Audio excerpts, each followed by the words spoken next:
Chapter number 11 कार्य तथा ऊर्जा वर्क एंड एनर्जी। पिछले अध्यायों में हमने वस्तु की गति के वर्णन करने के तरीकों, गति का कारण तथा गुरुत्वाकर्षण के बारे में पढ़ा। कार्य एक अन्य अवधारणा है जो हमारे अनेक प्राकृतिक घटनाओं को समझने तथा उनकी विस्तृत व्याख्या करने में सहायता प्रदान करती है। शक्ति तथा ऊर्जा का कार्य से निकट संबंध है। इस अध्याय में हम इन अवधारणाओं के बारे में पढ़ेंगे। सभी सजीवों को जीवित रहने के लिए भोजन की आवश्यकता होती है। सजीवों को जीवित रहने के लिए अनेक मूलभूत क्रियाकलापों को करना पड़ता है। इन क्रियाकलापों गतिविधियों को हम जैव प्रक्रम कहते हैं। इन प्रक्रमों के लिए ऊर्जा भोजन से प्राप्त होती है। कुछ अन्य गतिविधियां जैसे गाने, खेलने, पढ़ने, सोचने, कूदने, लिखने, दौड़ने तथा साइकिल चलाने के लिए भी हमें ऊर्जा की आवश्यकता होती है। कठिन गतिविधियों में अधिक ऊर्जा की आवश्यकता होती है। जंतु भी इन गतिविधियों में व्यस्त रहते हैं। उदाहरणतः वे दौड़ या कूद सकते हैं। उन्हें आपस में लड़ाई करनी पड़ती है। अपने दुश्मनों से दूर भागना पड़ता है। भोजन या आवास के लिए सुरक्षित स्थान खोजना पड़ता है। इसके अतिरिक्त कुछ जंतुओं को हम बोझा ढोने, खेत जोतने या गाड़ी खींचने के लिए उपयोग में लाते हैं। इन सभी गतिविधियों के लिए ऊर्जा की आवश्यकता होती है। मशीनों के बारे में सोचकर उन मशीनों की सूची बनाइए जिनका उपयोग आप सदैव करते हैं। उन्हें कार्य करने के लिए किस चीज़ की आवश्यकता होती है। कुछ इंजनों को डीजल तथा पेट्रोल की आवश्यकता क्यों होती है। मशीनों तथा सजीवों को ऊर्जा की आवश्यकता क्यों होती है। कार्य क्या है। हम अपने दैनिक जीवन में तथा विज्ञान में जिस रूप में कार्य शब्द का प्रयोग करते हैं उनमें काफ़ी अंतर है। इस बात को स्पष्ट करने के लिए आओ कुछ उदाहरणों पर चर्चा करें। कठोर काम करने के बावजूद कुछ अधिक कार्य नहीं। निर्मल अपनी परीक्षा की तैयारी कर रही है। वह पढ़ने में बहुत सा समय बिताती है। वह पुस्तकें पढ़ती है, चित्र बनाती है, प्रश्न पत्रों को इकट्ठा करती है, कक्षाओं में उपस्थित रहती है, अपने सहपाठियों के साथ समस्याओं पर चर्चा करती है तथा प्रयोग करती है। इन सभी क्रियाकलापों पर वह बहुत सी ऊर्जा खर्च करती है। सामान्य भाषा में वह कठोर काम कर रही है। यदि हम इन्हीं कार्यों को वैज्ञानिक परिभाषा के अनुसार देखें तो कठोर काम में बहुत बड़ा कार्य शामिल है। आप एक बहुत बड़े पत्थर को ढकेलने के लिए कठोर परिश्रम कर रहे हैं। मान लीजिए आपके सारे प्रयत्न के बावजूद पत्थर नहीं हिलता है। आप पूरी तरह से थक चुके हैं, तथापि आपने पत्थर पर कोई कार्य नहीं किया क्योंकि पत्थर में कोई विस्थापन नहीं हुआ। जब आप अपने सिर पर एक भारी बोझा रखकर कुछ मिनट के लिए स्थिर खड़े रहते हैं तो कुछ देर बाद आप थक जाते हैं। आपने इस कार्य में अपनी बहुत सी ऊर्जा खर्च की है। क्या आप बोझे पर कुछ कार्य में अपनी बहुत कार्य कर रहे हैं। वैज्ञानिक परिभाषा के अनुसार जिस प्रकार हम कार्य शब्द का अर्थ समझते हैं उस रूप में इस स्थिति में कार्य नहीं किया गया है। किसी प्राकृतिक दृश्य को देखने के लिए आप सीढ़ियों पर चढ़कर इमारत की छत पर पहुंच जाते हैं। आप एक ऊंचे पेड़ पर चढ़कर भी ऐसा कर सकते हैं। वैज्ञानिक परिभाषा के अनुसार इन क्रियाकलापों में बहुत सा कार्य सम्मिलित है। अपने दैनिक जीवन में हम किसी भी लाभदायक शारीरिक या मानसिक परिश्रम को कार्य समझते हैं। कुछ गतिविधियों जैसे मैदान में खेलना, किसी धुन को गुनगुनाना, मित्रों से बातचीत करना, किसी चलचित्र को देखना, किसी समारोह में शामिल होना को कभी कभी कार्य नहीं समझा जाता। कार्य क्या होता है यह इस बात पर निर्भर है कि हम कार्य को कैसे परिभाषित करते हैं। विज्ञान के दृष्टिकोण से कार्य शब्द को भिन्न प्रकार से प्रयोग तथा परिभाषित करते हैं। इसे समझने के लिए आइए निम्न क्रियाकलाप करें। क्रियाकलाप 1। ऊपर हमने अनेक ऐसे क्रियाकलापों की चर्चा की जिन्हें प्राय हम अपने दैनिक जीवन में कार्य मानते हैं। इनमें से प्रत्येक क्रियाकलाप के लिए निम्नलिखित प्रश्नों का उत्तर दीजिए। किसी वस्तु पर कार्य किया गया, वस्तु पर क्या घटित हो रहा है, कौन कार्य कर रहा है, कार्य कौन कर रहा है, कार्य कौन कर रहा है, कार्य के वैज्ञानिक संकल्पना। विज्ञान के दृष्टिकोण से हम कार्य को किस प्रकार देखते हैं और परिभाषित करते हैं यह समझने के लिए आओ कुछ स्थितियों पर विचार करें। किसी मेज की सतह पर रखे एक लकड़ी की गुटकों को ढकेले। गुटका कुछ दूरी तय करता है। आपने गुटकों पर कुछ बल लगाया जिससे गुटका विस्थापित हो गया। इस स्थिति में कार्य हुआ। एक लड़की किसी गाड़ी को खींचती है और गाड़ी कुछ दूर तक चलती है। लड़की ने गाड़ी पर बल लगाया और यह विस्थापित हुई, इसलिए कार्य किया गया। एक ईंट को किसी ऊंचाई तक उठाइए। ऐसा करने के लिए आपको बल की आवश्यकता पड़ेगी, लेकिन ईंट ऊपर उठती है। ईंट पर एक बल लगाया गया तथा ईंट गतिमान हुई, इसलिए कार्य किया गया।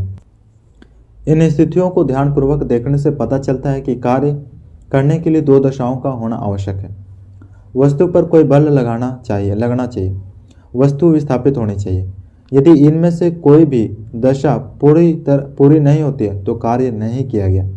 विज्ञान में हम कार्य को इसी दृष्टि से देखते हैं। जब एक बैल किसी गाड़ी को खींचता है तो गाड़ी चलती है। गाड़ी पर बल लगाने के कारण गाड़ी कुछ दूर चलती है। क्या आपके विचार में इस स्थिति में किसी ने कोई कार्य किया है? क्रियाकलाप। अपने दैनिक जीवन की कुछ स्थितियों पर विचार कीजिए जिनमें कार्य निहित हो। इनकी सूची बनाइए। अपने साथियों से विचार विमर्श कीजिए कि क्या प्रत्येक स्थिति में कार्य किया गया है।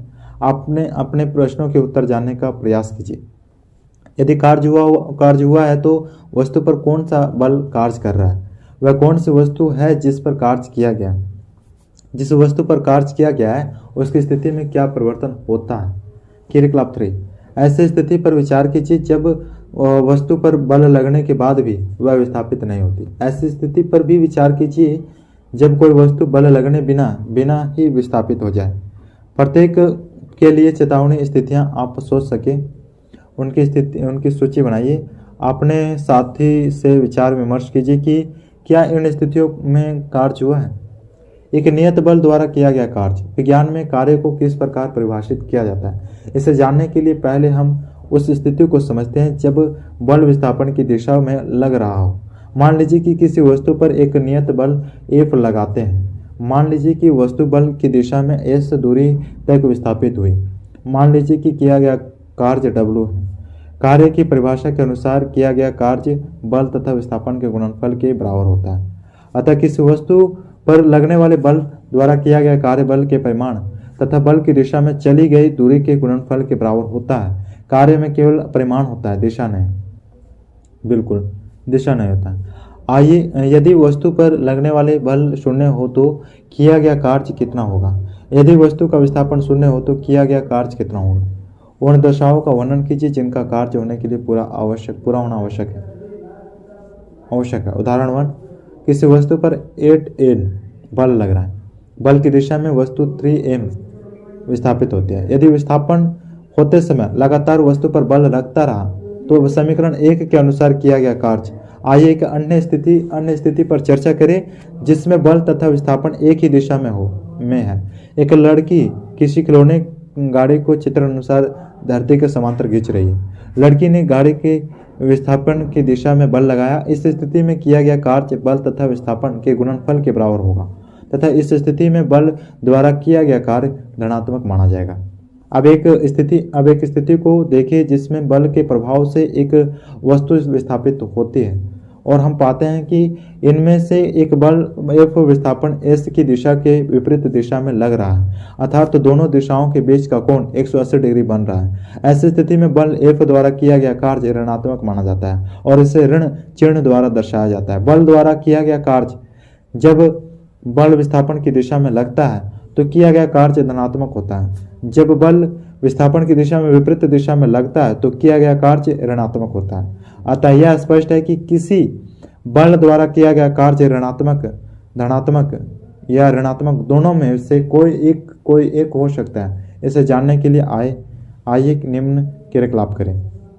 क्रियाकलाप 1, किसी वस्तु को ऊपर उठाइए। आपके द्वारा वस्तु पर लगाया गया बल के द्वारा कार्य किया गया। वस्तु ऊपर की ओर चलती है। आपके द्वारा लगाया गया बल विस्थापन की दिशा में है, तथापि वस्तु पर गुरुत्वाकर्षण बल भी लग रहा है। इनमें से कौन सा बल धनात्मक कार्य तथा कौन सा बल ऋणात्मक कार्य कर रहा है? कारण बताइए।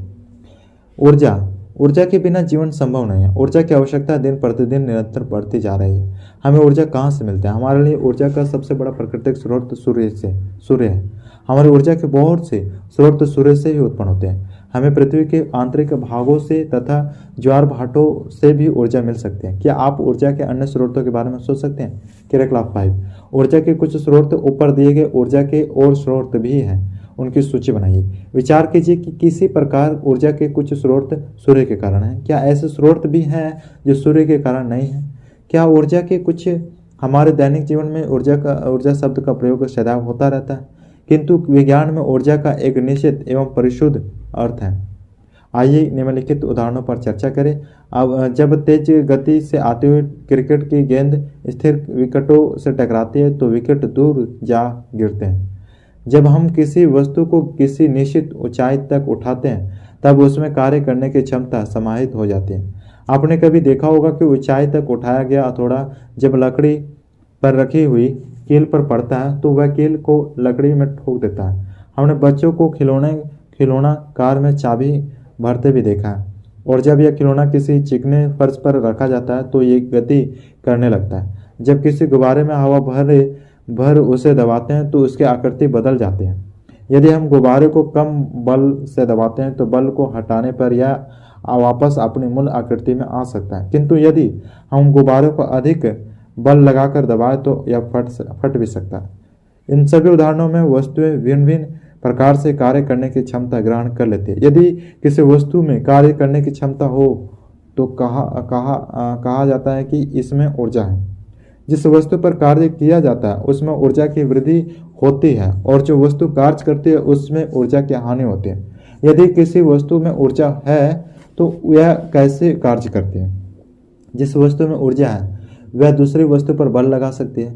जब ऐसा होता है तो ऊर्जा पहली वस्तु से दूसरी वस्तु में स्थानांतरित हो जाती है क्योंकि दूसरी वस्तु कुछ ऊर्जा ग्रहण करती है, इसलिए कुछ कार्य कर सकते हैं और इस प्रकार यह गति में आ सकते हैं। अतः पहली वस्तु में कार्य करने की क्षमता है। इसका अर्थ हुआ कि कोई भी वस्तु जिसमें ऊर्जा है कार्य कर सकती है। इस प्रकार किसी वस्तु में विद्यमान ऊर्जा को उसकी कार्य करने की क्षमता के रूप में मापा जाता है। अतः ऊर्जा का मात्रक भी वही है जो कार्य का है, अर्थात जूल। एक जूल कार्य करने के लिए आवश्यक ऊर्जा की मात्रा 1 जूल होती है। ऊर्जा के बड़े मात्रा किलो जूल का उपयोग भी किया जाता है के बराबर होता है। ऊर्जा के रूप सौभाग्य से जिस संसार में हम रहते हैं उसमें ऊर्जा के निम्न रूपों में विद्यमान है, जैसे स्थितिज ऊर्जा, गतिज ऊर्जा, रासायनिक ऊर्जा, उसमें ऊर्जा, प्रकाश ऊर्जा तथा विद्युत ऊर्जा। गतिज ऊर्जा क्रियाकलाप 6। एक भारी पत्थर लीजिए, इससे रेत की मोटी परत क्यारी पर गिराइए। गीली रेत की सतह अच्छा कार्य करेगी। पत्थर को रेत पर लगभग 50 सेंटीमीटर की ऊंचाई से गिराइए। पत्थर रेत में एक गड्ढा बना देते हैं। इस क्रियाकलाप को 1 मीटर, 1.5 मीटर तथा 2 मीटर की ऊंचाइयों से पत्थर को गिराकर दोहराइए। सुनिश्चित कीजिए कि सभी गड्ढे सुस्पष्ट दिखाई दें। पत्थर को गिराने की ऊंचाई के अनुसार सभी गड्ढों पर निशान लगाएं। उनके गहराइयों की तुलना करें। इनमें से कौन सा गड्ढा सबसे अधिक गहरा है, कौन सा गड्ढा सबसे अधिक उथला है, ऐसा क्यों? पत्थर ने किस कारण से गहरा गड्ढा बनाया? विचार विमर्श कीजिए तथा विश्लेषण कीजिए। इसे सोचिए। आप कैसे ज्ञात करेंगे कि कोई सतह वस्तु जिसका अस्तित्व है ऊर्जा का रूप है? अपने साथी तथा अध्यापकों के साथ चर्चा कीजिए। जेम्स प्रेस्कॉट जूल एक प्रतिभाशाली ब्रिटिश भौतिक वैज्ञानिक थे। उन्हें विद्युत तथा ऊष्मागतिकी के अनुसाधनों के लिए प्रसिद्ध मिली। अन्य विचारों के अतिरिक्त उन्होंने विद्युत के ऊष्मीय प्रभाव के बारे में नियम बनाया। उन्होंने ऊर्जा संरक्षण नियम को प्रयोगात्मक रूप से सिद्ध किया तथा ऊष्मा के यांत्रिक तुल्यांक के मान की खोज की। उन्हीं के समान में ऊर्जा तथा कार्य के मात्रा का नाम जूल रखा गया। क्रियाकलाप 7। उपकरण को चित्र में दर्शाए अनुसार जोड़िए तथा एक लकड़ी के गुटके जिसका द्रव्यमान भार ज्ञात हो को ट्राली के सामने किसी सुविधाजनक दूरी पर रखिए। पलड़े पर एक ज्ञात द्रव्यमान भार रखिए जिससे कि ट्रॉली गतिमान हो जाए। ट्रॉली आगे चलकर लकड़ी के गुटके से टकराती है। मेज पर एक और अवरोधक इस प्रकार लगाइए कि गुटके से टकराने के पश्चात ट्रॉली वहीं रुक जाए।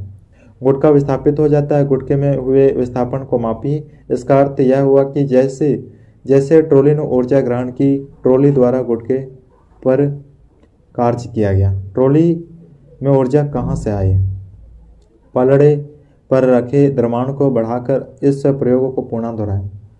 किस अवस्था में विस्थापन अधिक हुआ है तथा बताइए किस अवस्था में किया गया कार्य अधिक होगा।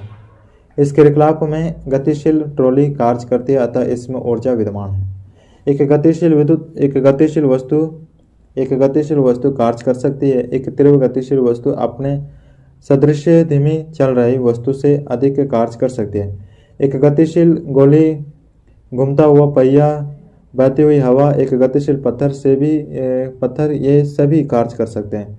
गोली लक्ष्य को कैसे भेद पाती है? बहती हुई हवा पवन चक्की की पंखुड़ियों को कैसे घुमा पाते हैं? गतिशील वस्तु में ऊर्जा विद्यमान होती है। गतिशील कार, गिरता हुआ नारियल, उड़ता हुआ हवाई जहाज, लुढ़कता हुआ पत्थर, बहता हुआ पानी, दौड़ता हुआ खिलाड़ी, बहती हुई हवा आदि सभी में गतिज ऊर्जा विद्यमान होती है।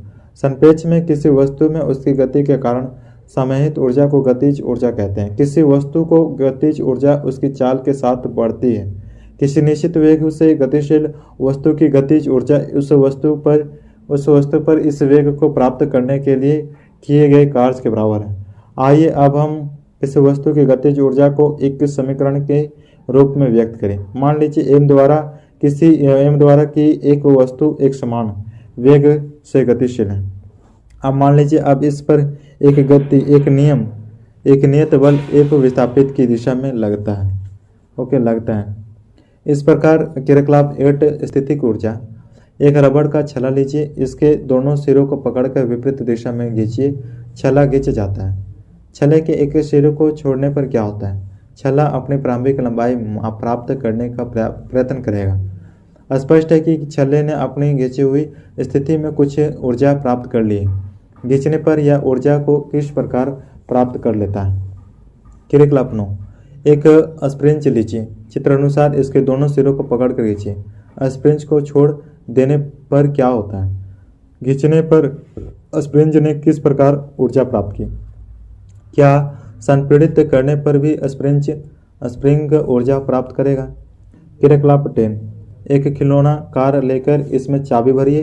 क्या कार को फर्श पर रखने से यह चलती है? इसने ऊर्जा कहाँ से प्राप्त की? क्या प्राप्त ऊर्जा चाबी द्वारा भरे गए लपेटों की संख्या पर निर्भर है? आप इसकी जांच कैसे कर सकते हैं? क्रियाकलाप 11।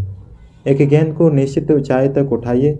गेंद अब कार्य कर सकती है। छोड़ने पर यह नीचे गिर जाती है। इसका अर्थ यह है कि इसने कुछ कार्य प्राप्त कर ली है। गेंद को अधिक ऊंचा उठाने पर यह अधिक कार्य कर सकती है और इस प्रकार इसमें अधिक ऊर्जा विद्यमान हो जाती है। इसने ऊर्जा कहाँ से प्राप्त की? सोचिए तथा विचार विमर्श कीजिए। उपरोक्त परिस्थितियों में वस्तु पर किए गए कार्य के कारण इसमें ऊर्जा संचित हो जाती है। किसी वस्तु को स्थानांतरित की गई ऊर्जा इसमें स्थितिज ऊर्जा के रूप में संचित हो जाती है। यदि यह वस्तु की चाल या वेग में परिवर्तन करने के लिए उपयोग में नहीं आती है, वस्तु कार्य करने के लिए स्थिति प्राप्त कर लेती है। जब आप किसी रबड़ बैंड को खींचते हैं तो आप इसमें कुछ ऊर्जा स्थानांतरित करते हैं जो इसमें स्थितिज ऊर्जा के रूप में संचित हो जाती है। किसी खिलौना कार्य से चाबी भरते समय आप कार्य करते हैं। इसके अंदर कमानी में स्थानांतरित की गई ऊर्जा स्थितिज ऊर्जा के रूप में समाहित हो जाती है। किसी वस्तु द्वारा इसकी स्थिति अथवा विनाश में परिवर्तन के कारण प्राप्त ऊर्जा की स्थिति ऊर्जा कहते हैं। क्रियाकलाप 12। बांस की एक खपची लेकर एक धनुष बनाइए जैसा कि चित्र में दर्शाया गया है। किसी हल्की लकड़ी का एक तीर बनाइए। तीर के एक लकड़ी सिरे को धनुष की दाहिनी तरफ डोरी पर रखिए। अब डोरी को खींचकर तीर को छोड़िए। धनुष से तीर को दूर जाते हुए देखिए। धनुष की आकृति में आए परिवर्तन को ध्यान से देखिए। धनुष की आकृति में आए परिवर्तन के कारण उसमें उपस्थित स्थितिज ऊर्जा तीर को गतिज ऊर्जा प्रदान करती है, जिससे तीर गतिशील होकर दूर जा गिरता है। किसी ऊंचाई पर वस्तु की स्थितिज ऊर्जा। जब किसी वस्तु को किसी ऊंचाई तक उठाया जाता है तो उसकी ऊर्जा में वृद्धि होती है। इसका कारण यह है कि जब उसको ऊपर उठाया जाता है तो इस पर गुरुत्व बल के विरुद्ध कार्य किया जाता है। इस प्रकार की वस्तु में विद्यमान ऊर्जा उसकी गुरुत्व स्थिति ऊर्जा है। जमीन से ऊपर किसी बिंदु पर किसी वस्तु की गुरुत्व स्थितिज ऊर्जा को वस्तु को जमीन से उस बिंदु तक उठाने में गुरुत्व बल के विरुद्ध किए गए कार्य द्वारा परिभाषित करते हैं। किसी ऊंचाई पर किसी वस्तु की गुरुत्व स्थिति ऊर्जा के व्यंजक को ज्ञात करना सरल है। मान लीजिए एक m द्रव्यमान की वस्तु को जमीन से h ऊंचाई तक ऊपर उठाया जाता है। ऐसा करने के लिए एक बल की आवश्यकता है। वस्तु के उठाने के लिए आवश्यक न्यूनतम बल वस्तु के भार के बराबर अर्थात mg है वस्तु में इस पर किया गया कार्य के बराबर ऊर्जा उत्सर्जित होगी। मान लीजिए कि वस्तु पर गुरुत्व बल के विरुद्ध किया गया कार्य W है। क्योंकि वस्तु पर किया गया कार्य mgh के बराबर है, इसलिए वस्तु को mgh इकाई के बराबर ऊर्जा प्राप्त होगी। यह वस्तु की स्थितिज ऊर्जा है। इसे भी जानिए, वस्तु की किसी ऊंचाई पर स्थितिज ऊर्जा भूमि तल अथवा आपके द्वारा चुने गए शून्य तल पर निर्भर करती है। किसी वस्तु के लिए दी गई स्थिति के लिए एक तल के सापेक्ष स्थितिज ऊर्जा का एक विशेष मान हो सकता है तथा किसी दूसरे तल के सापेक्ष स्थितिज ऊर्जा का कोई दूसरा मान हो सकता है। यह ध्यान देने योग्य बात है कि गुरुत्वीय बल द्वारा किया गया कार्य वस्तु की प्रारंभिक तथा अंतिम स्थितियों की ऊर्ध्वाधर ऊंचाइयों के अंतर पर निर्भर है, न कि उस पथ पर जिस पर की वस्तु ने गति की है। चित्र में ऐसी स्थितियां दर्शाई गई है जहां एक गुट का स्थिति x तथा स्थिति y तक दो विभिन्न पथों से पहुंचाया गया है। मान लीजिए ऊंचाई x y = h। दोनों ही स्थितियों में वस्तु पर किया गया कार्य mgh बराबर है। क्या ऊर्जा के विभिन्न रूप परस्पर परिवर्तनीय हैं? क्या हम ऊर्जा को एक रूप से दूसरे रूप में परिवर्तन कर सकते हैं? प्राकृतिक में हम ऊर्जा परिवर्तन के अनेक उदाहरण देखते हैं। क्रियाकलाप 13 अपनी कक्षा में प्राकृतिक में ऊर्जा रूपांतरण की विभिन्न विधियों पर चर्चा करें। अपनी कक्षा में निम्न प्रश्नों के बारे में अध्यापक के साथ विचार विमर्श कीजिए। हरे पौधे खाना कैसे बनाते हैं? वे ऊर्जा कहाँ से प्राप्त करते हैं? वायु एक जगह से दूसरी जगह क्यों बहती है? पेट्रोलियम तथा कोयला जैसे ईंधन कैसे बने? किस प्रकार के ऊर्जा रूपांतरण जल चक्र को बनाए रखते हैं? क्रियाकलाप 14 अनेक मानव क्रियाकलापों तथा हमारे द्वारा किए जाने वाले कार्यों में ऊर्जा रूपांतरण सम्मिलित है। इस प्रकार के क्रियाकलापों तथा कार्यों की एक सूची बनाइए। सभी क्रियाकलापों या कार्यों को जानिए कि किस प्रकार ऊर्जा का रूपांतरण हो रहा है। ऊर्जा संरक्षण का नियम क्रियाकलाप 13 तथा 14 में हमने देखा कि ऊर्जा को एक रूप से दूसरे रूप में परिवर्तित किया जा सकता है। इस प्रक्रिया में निकाय की कुल ऊर्जा का क्या हुआ? ऊर्जा रूपांतरण की स्थिति में निकाय की कुल ऊर्जा अपरिवर्तित रहती है। यह ऊर्जा संरक्षण का नियम है। इस नियम के अनुसार ऊर्जा केवल एक रूप से दूसरे रूप में परिवर्तित हो सकते हैं, न तो इसको उत्पन्न किया जा सकता है और न ही विनाश। परिवर्तन पहले व वितरण परिवर्तन के पश्चात तो कुल ऊर्जा सदैव अचर रहती है। ऊर्जा संरक्षण का नियम प्रत्येक स्थिति तथा सभी प्रकार के रूपांतरणों में मान्य है। एक आसान सा उदाहरण लेकर इस पर विचार कीजिए। मान लीजिए m द्रव्यमान की वस्तु h हाइट ऊंचाई से मुक्त रूप से नीचे की ओर गिराई जाती है। प्रारंभ में स्थितिज ऊर्जा mgh है तथा गतिज ऊर्जा शून्य है। गतिज ऊर्जा शून्य क्यों है? क्योंकि इसका प्रारंभिक वेग शून्य है। इस प्रकार वस्तु की कुल ऊर्जा mgh है। जब यह वस्तु नीचे गिरती है तो इसकी स्थितिज ऊर्जा गतिज ऊर्जा में परिवर्तित हो जाएगी। यदि किसी दिए हुए बिंदु पर वस्तु का वेग भी है तो गतिज ऊर्जा के बराबर होगी। जैसे जैसे वस्तु नीचे गिरती है इसकी स्थितिज ऊर्जा में कमी आती जाती है तथा गतिज ऊर्जा बढ़ती जाती है। जब वस्तु धरती पर पहुंचने को होती है तो h = 0 होगा तथा इस अवस्था में वस्तु का अंतिम वेग भी अधिक हो जाएगा। इस अवस्था में गतिज ऊर्जा अधिकतम और स्थितिज ऊर्जा न्यूनतम होगी। चूंकि सभी बिंदुओं पर वस्तु की स्थितिज ऊर्जा तथा गतिज ऊर्जा का योग समान रहता है, अर्थात स्थितिज ऊर्जा प्लस गतिज ऊर्जा = अचर। हम देखते हैं कि किसी पत्थर के स्वतंत्रता पूर्वक गिरते समय इसके पथ में किसी बिंदु पर स्थितिज ऊर्जा में जितनी कमी होती है गतिज ऊर्जा में उतनी ही वृद्धि होती जाती है। इस प्रकार गिरते स्थितिज ऊर्जा का गतिज ऊर्जा में निरंतर रूपांतरण हो। कार्य करने की दर क्या हमारे कार्य करने की दर एक जैसी है? क्या मशीनें ऊर्जा का रूपांतरण तथा उपयोग समान दर से करती है? अभिकर्ता जो ऊर्जा रूपांतरण करते हैं विभिन्न दरों से कार्य करते हैं। आइए इसे जानने के लिए निम्न क्रियाकलाप करें। एक शक्तिशाली व्यक्ति किसी दिए हुए कार्य को अपेक्षाकृत कम समय में पूरा कर सकता है। इसी प्रकार अधिक शक्तिशाली वाहन कम शक्तिशाली वाहन की अपेक्षा किसी यात्रा को कम समय में पूरी करा सकता है। हम मोटर कार तथा मोटर बाइक जैसी मशीनों की शक्ति के बारे में बात करते हैं। इन वाहनों के वर्गीकरण का आधार यह है कि ये कितनी तेजी से ऊर्जा परिवर्तन या कार्य करते हैं। किए गए कार्य की गति को शक्ति से मापा जाता है, अर्थात कार्य कितनी देर या शीघ्रता से किया गया। शक्ति की परिभाषा इस प्रकार है। कार्य करने की दर या ऊर्जा रूपांतरण की दर शक्ति कहलाती है। यदि कोई अभिकर्ता समय में W कार्य करता है तो शक्ति का मान होगा। ऊर्जा का व्यावसायिक मात्रक। ऊर्जा का छोटा मात्रक जूल है। जूल से ऊर्जा की बड़ी राशियों की व्यक्त नहीं किया जा सकता, इसलिए हम ऊर्जा का एक बड़ा मात्रक उपयोग में लाते हैं जिसे किलोवाट घंटा kWh कहते हैं। एक किलोवाट एच का क्या अर्थ है?